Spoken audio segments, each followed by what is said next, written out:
Welcome to our first episode of Flootie TV, where we make an art out of having fun. Flootie TV was created with the intent of taking the highbrow out of the art scene. Artists do not create their works to be exclusive, nor do they intend to make it out of reach for art fans to enjoy their creations. We will take great pleasure in introducing you to many creative artists and share their wonderful talents. But even more important, you will get the opportunity to know them, learn about what drives their passion, and hopefully laugh with us a little as we explore the emotional, reflective, passionate, quirky, awe-inspiring, and even confusing world of art. So, let's lower our pinkies and grab a hold of our cup of coffee and get just a little crazy. Welcome to Flootie TV.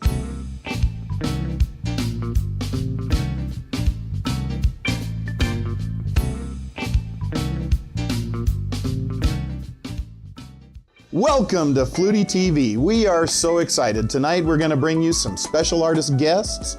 We're looking Hello. Dean. Art? Let me out of here. Oh, no. In your head, it's art for me. Art for me in my head. This great empty space you call a head.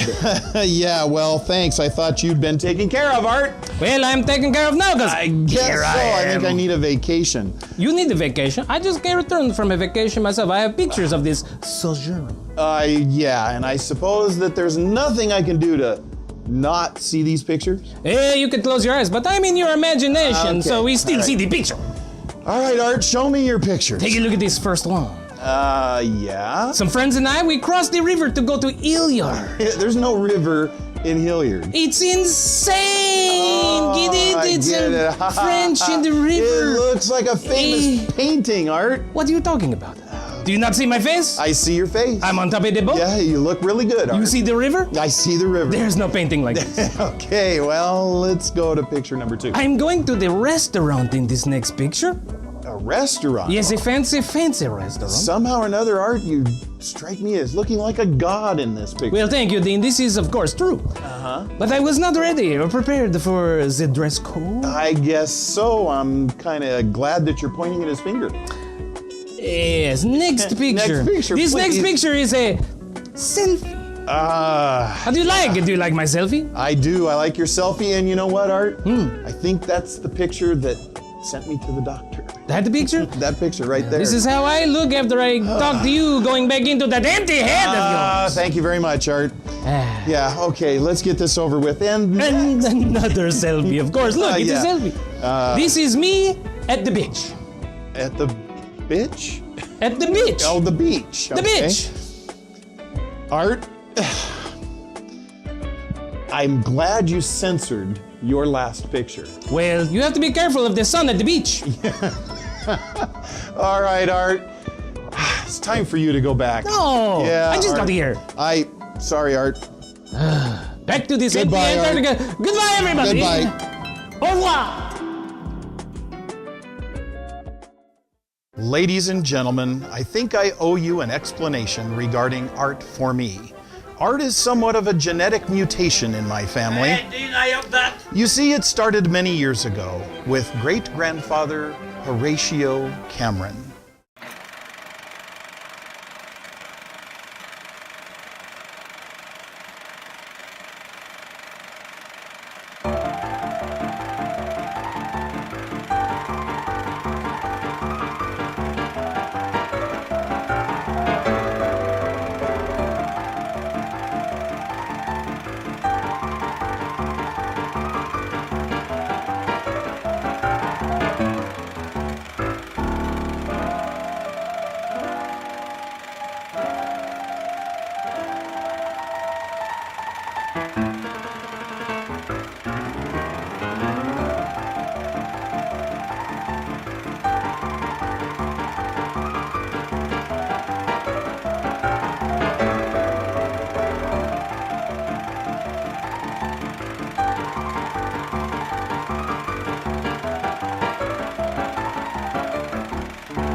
If you think that was good, what do you see this? Welcome back to Flootie TV. Today we have some fantastic artists with us. Our first artist today is artist Daryl Sullins. Daryl began studying and drawing at the age of 15 as a student of Herman Keyes. After military service, serving in a submarine, Daryl finished his art education in illustration at Spokane Falls Community College. He spent the late 1970s teaching drawing and painting at the Corbin Arts Center. In 1978, Daryl and his wife started Raytel's Art Supply in Spokane. Daryl's works have been shown in numerous galleries and art events around the world. Daryl's paintings are in collections in Ireland, Florida, Virginia, New York, New Jersey, California, Oregon, and Washington. Please welcome artist Daryl Sullins. Hi, Daryl. Hi, Dean. How you doing? Doing great. All right. How you doing today? Fine, thank you. It's good to see you. Thank you. Well, you had quite an adventure getting here today. I just had a late night last night. You had a late night last night, so Yeah. you drove hundreds of miles. I didn't actually do the driving, but I was with a friend of mine that performed in Troy last night, so we didn't get it was a late start after his performance. He's a musician.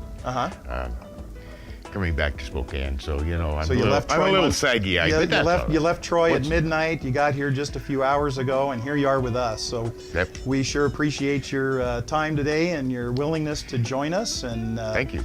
Glad to be here. I always appreciate the opportunity to get together with you. I've seen your different shows. You've been at John Tham's gallery, the Shotgun Gallery, down there in Peaceful Valley. And some of the more talented regional artists there with you guys. Several of them. E.L. Stewart, Natalie, John, of course, John Tham. Yeah. And so, and then also you've shown a lot here locally at like Avenue West. Recently at Avenue West. And had a show in June, I believe, in Avenue West. Yes. I've seen your work out at Pacific Flyway Gallery too, Holly's Place, and so it's always wonderful to see you and have you to have good conversation. Thank you. So Thank you. Today, on the easel, we brought this piece in today called Hawk Creek Falls. Can you tell me a little bit about this? Well, Hawk Creek is literally a creek that runs into the Columbia or Lake Roosevelt, not far from Seven Bays, if you know where that's. It's close, across the lake from the river from the reservation. And there's a falls, there's a little campground back in there that's only holds about maybe, I don't know, 6 to 10 rigs, and but these falls are right there. I mean, you can walk right up to them almost, you know. And it's just fascinating. It's a neat little corner. I've got another painting started with a different view of that same area, but I like to just go there. It's a restful place to be and good place to paint. And it's a very beautiful painting. Thank you. A very nice spot. I've never been there before. Yeah. Now, we were talking earlier, when you paint a painting like this, it's not plein air. It's you'll do a sketch or take a photograph or... On something this size. Plein air, I do some little things, and a lot of times they wind up being thumbnail sketches. Then I'll take that along with a photograph and go back to my studio to do something a little larger, and that's true in this case. Yes. Yeah, absolutely gorgeous painting. Thank you. A little bit about your style as an artist. Well, I usually, I don't know what you'd call my style. Probably I suppose, impressionistic realism to a point. I mean, representational, let's put it that way. But I try to be as loose. I tend to be too tight, so I try to keep things loose. Loosen when up. I can. I usually block in values or shades first, you know, just to get an idea of values and then I'll go back and work. Lots of times I'll do an under sketch and then do a light wash over the top, and I can still see a sketch under there. And so I kind of have, you know, where things are. And then I'll block it in and then go back and try to refine it. So it's kind of a, you know, process, you know, so. Now, I've seen a number of your paintings, Daryl, and it seems like you're very diverse. I mean, there's landscapes, there's figurative, in different styles. Well, I kind of have the opinion, you know, if you want to call yourself an artist, you should be able to paint most anything you can see. You got to get outside and the things box you can't see, sure. you know. So, yeah. Now, there's one you're going to have to help me with the title because I really, really enjoy it. It's a scene where there's some folks, kind of like, looks like Skid Row kind of thing. That's on the Flootie website. Yeah, that's on our website. What did I title it? I titled it Ashcan School Revisited. Yeah, that's right. Because it was either the Ashcan School of Art back in the 20s. Yeah, it's kind of a downtrodden scene. And to be honest, my mother was a painter. And that was kind of her subject matter. And so it's kind of a little tribute to, I guess, to her into that style. Very unique style, very different than what we see here. And it's something I may in the future be doing a little more of because I'm attracted to it. Well, honestly, I am too. I really like that piece. Thank you. And so, Thank you. Daryl, we're going to take a break, and we'll be back for more conversation, and we'll also introduce Craig Shillum. I'd be happy to meet him. All right. All right.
Ta-da!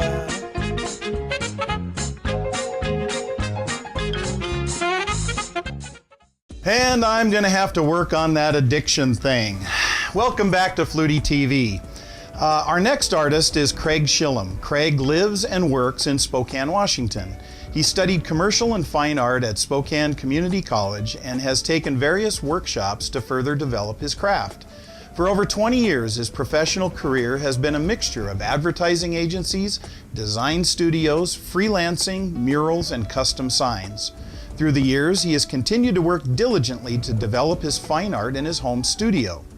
Working mainly in oil paints, his current work can be described as somewhat realistic and colorful, with an emphasis on still life and landscape paintings.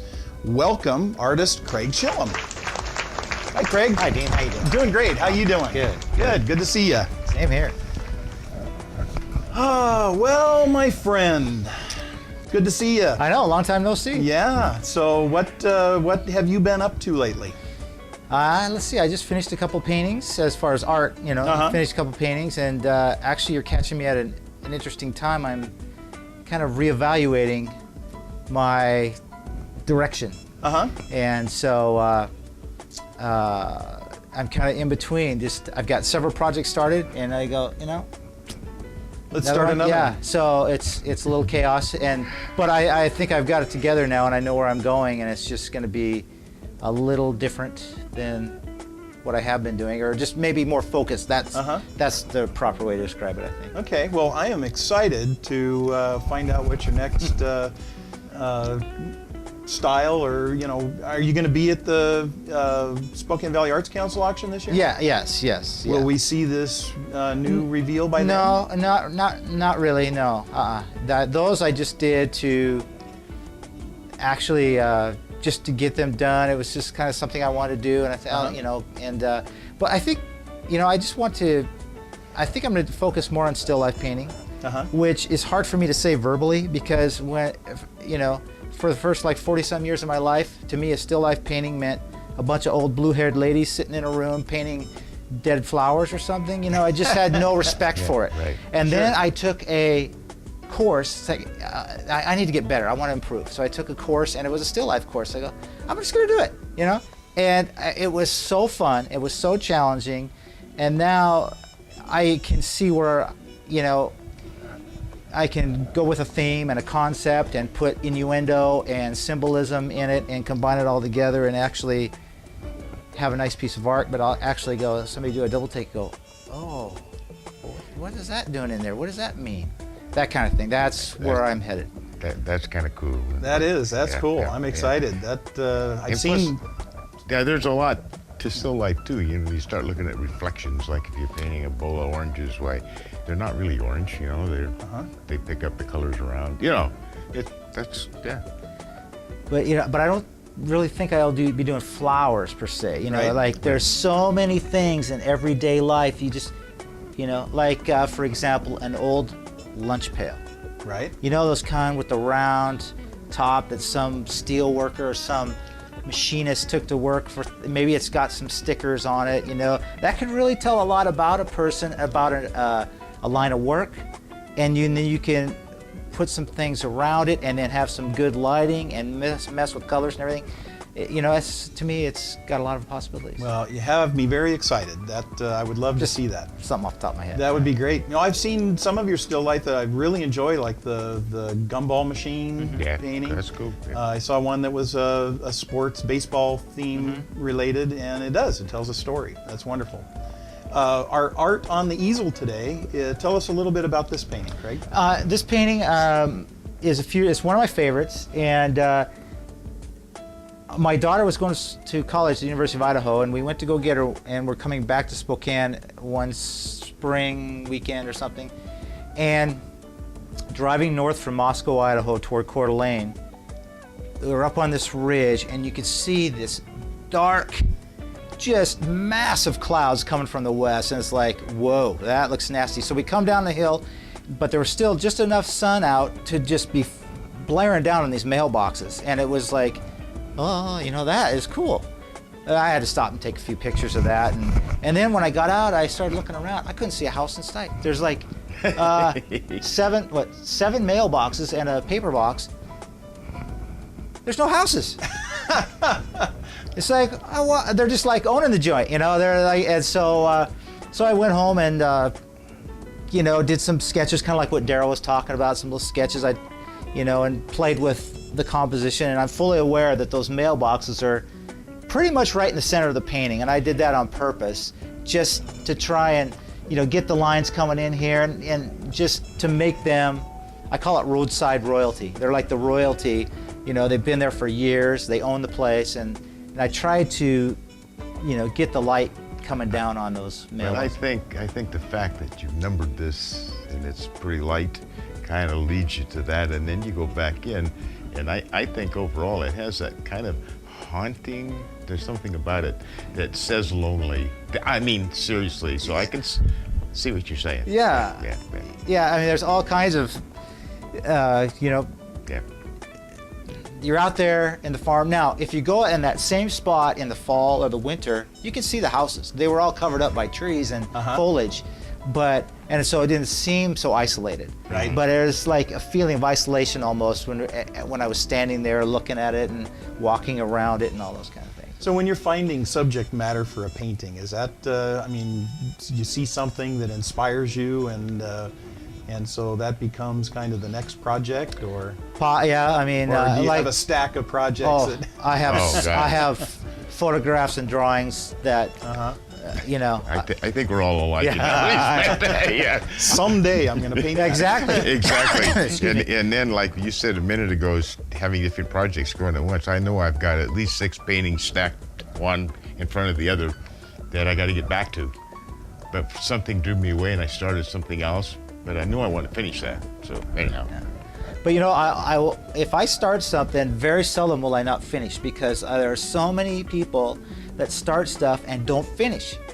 And I don't want to be one of those people. If you Right. don't finish something, then what have you accomplished? You know? Sure. So if I start something, unless I really hate it or I want to go in a different direction, I will trash it. But if there was a reason I started in the first place, and if it's not achieving what I want, then I either need to make it better and finish it and make it better, or just very seldom will I kick it to the curb. Not to cut in, but I think that's something a lot of young people, or people period, that first start painting, they seem to think everything they do has to be a masterpiece.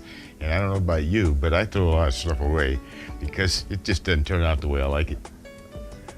And so, you know, you gotta paint. One of my instructors one time said, after you paint about 100 paintings, then you can start thinking about saving a few. Yeah. So something as detailed and as this painting here, Craig, just give me an idea, how long does it take you to get through a painting like that? I don't know. You know, to me, I wouldn't consider that all that detailed. I will say that on something like this, I don't know how you work, Daryl, but I start at the back and move forward. So I start, and I, you know, mainly a lot of landscapes, you'll see the mountains be light and push them in the back.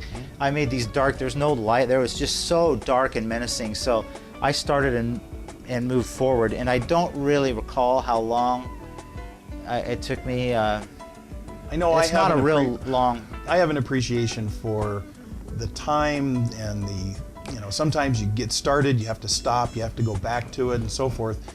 And it's not about the clock or whatever, but I know a lot of folks just don't necessarily have a true appreciation of the time and effort and energy that goes into creating a painting.